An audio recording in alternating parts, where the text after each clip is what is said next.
Milo wouldn't stop replaying in her head. She hadn't told her parents anything, not even a single word about the bell tower or the message they found. She knew they wouldn't believe her. She wasn't even sure she believed it herself.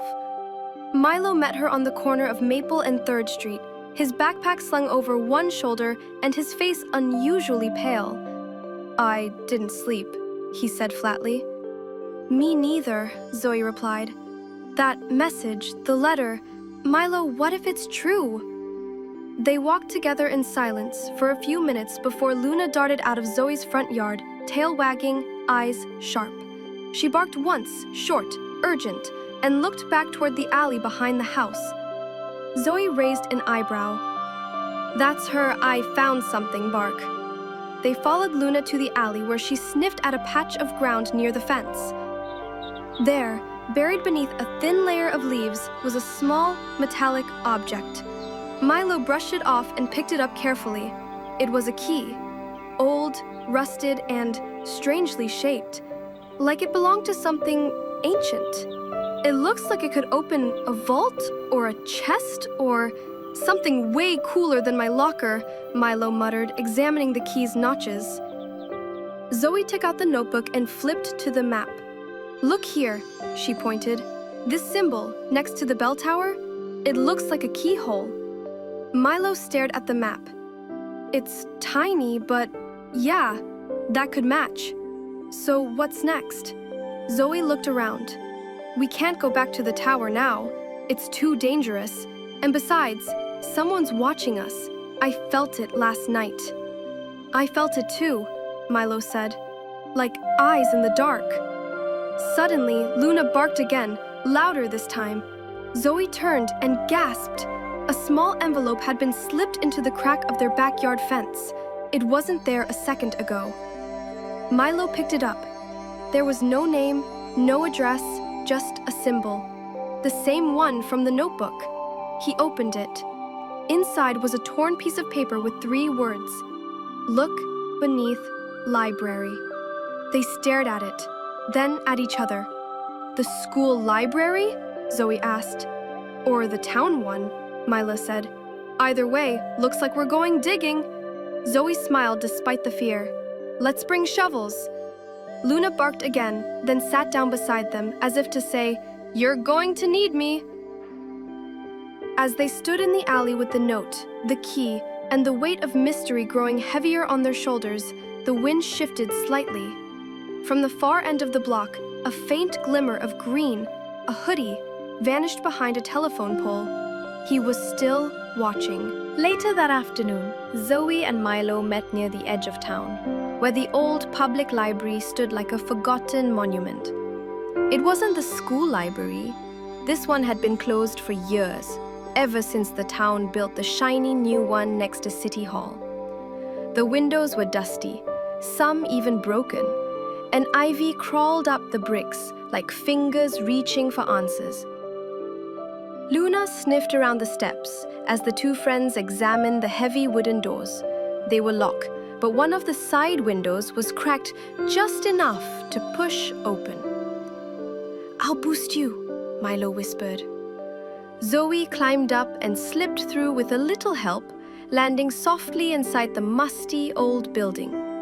She turned the latch and let Milo and Luna in. The scent of decayed paper filled the air.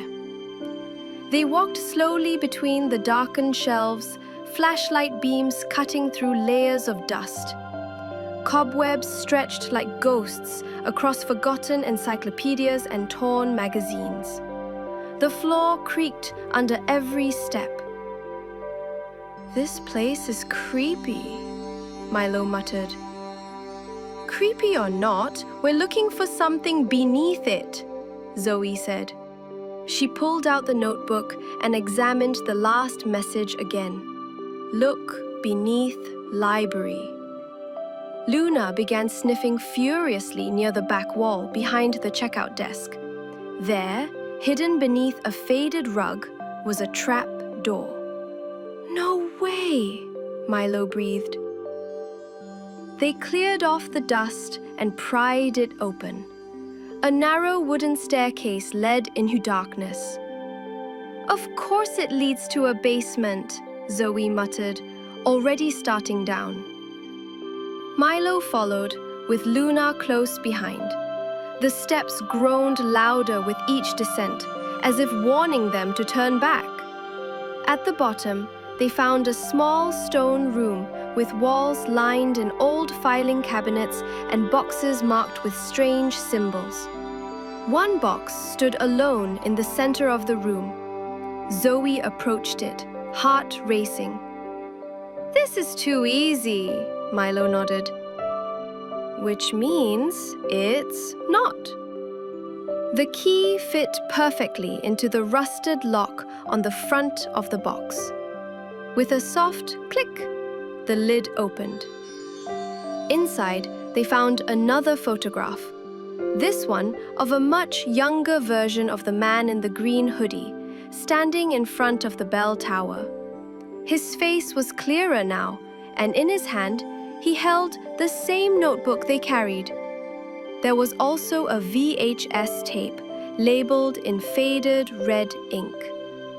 "Watch only when ready." Zoe held it up.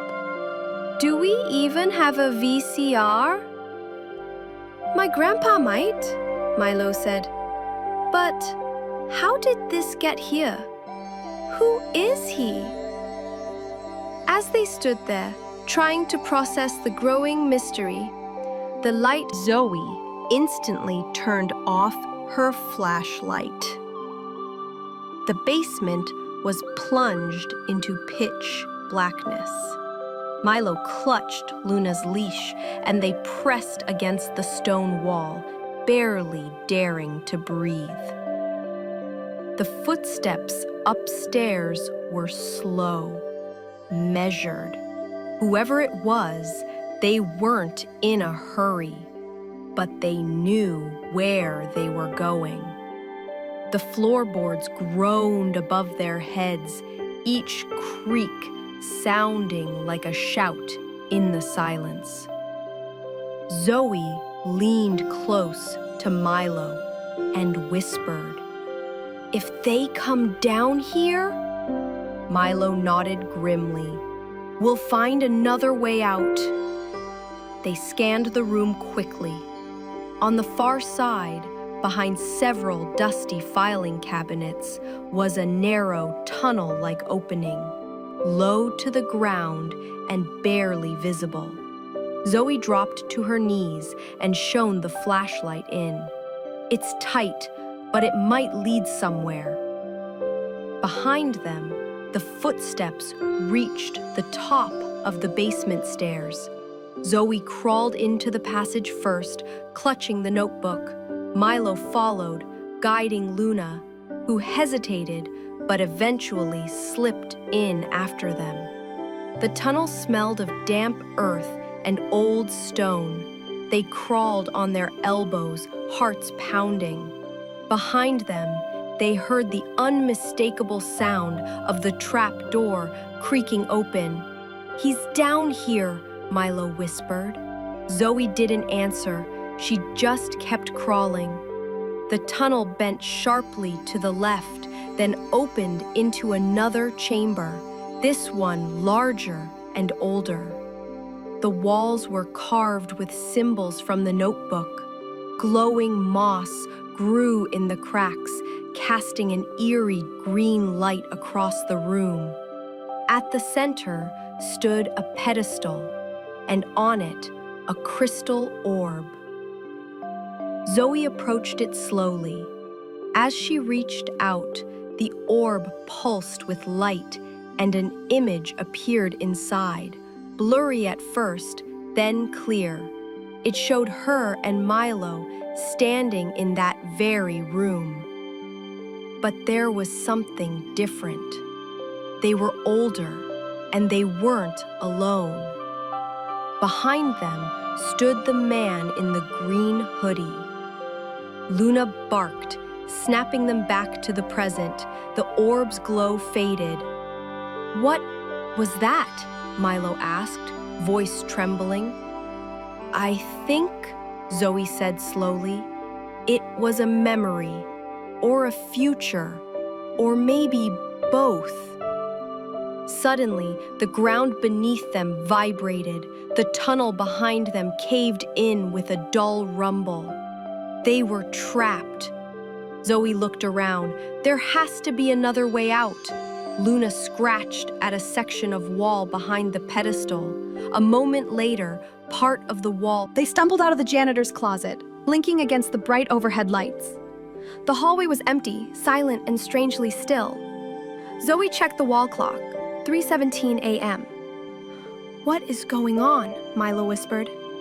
"How do we go from that tunnel to here?" Zoey looked around nervously. "Are we dreaming?" They walked down the hallway cautiously.